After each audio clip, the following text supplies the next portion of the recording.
For any new spinners out there, this is Kemp. You may have heard the word Kemp, but not known what it is. This is a piece of Kemp. What it is, it's called a modulated fiber. It's hollow, I believe, but the texture is different. It is almost like it's not made of keratin like other hair. It feels like a man's beard, and it does not take dye. It's very brittle. This is my leg, by the way. Right, if I pinched it with not on my pants, it would just snap in two. Look at there's an exit door there. Anyways, but if somebody says it has Kemp, this is what they're talking about. It is very undesirable. This is a fine wool.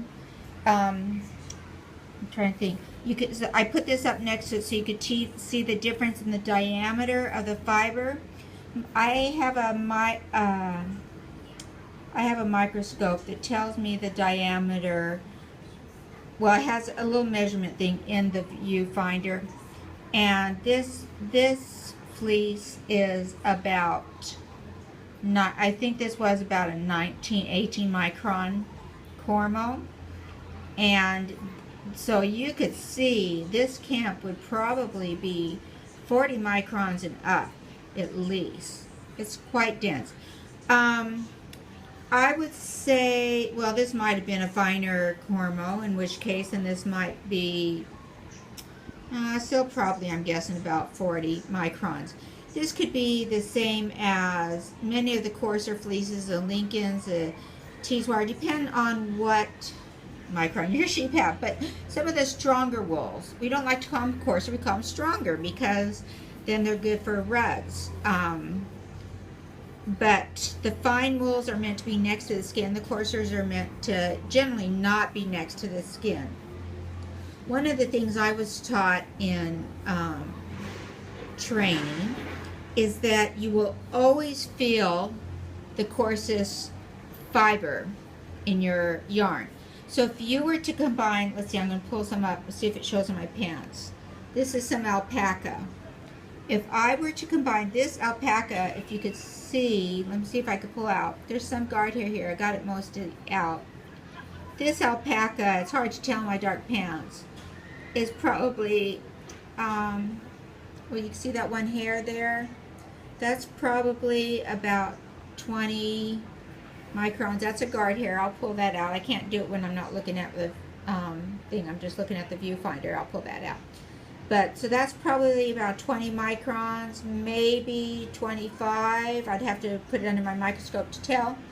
But you can see here how that Kemp is considerably coarser. Now Kemp has a point on it, almost like you sharpened a pencil.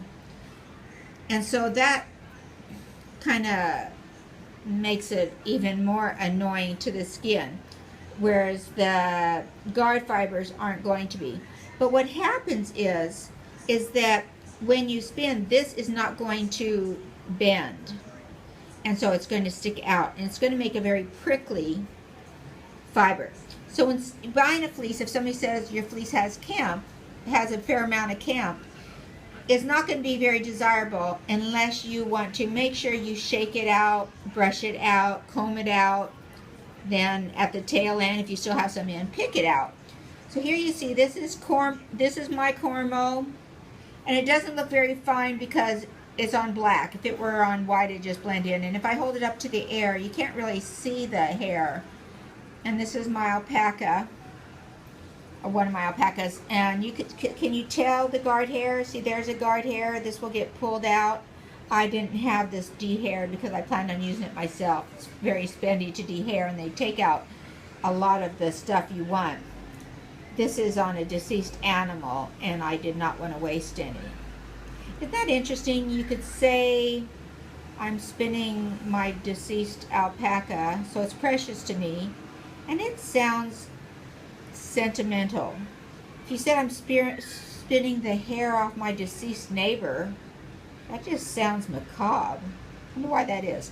Okay, anyways, so now you know that is what Kemp is like. I know many of you are experienced spinners, but many of you are not, and I love teaching newbies this would not dye. So if I were to dye these fibers, some would show up on the alpaca, not a whole lot, but I could put like a burgundy hint to it, which would be cool.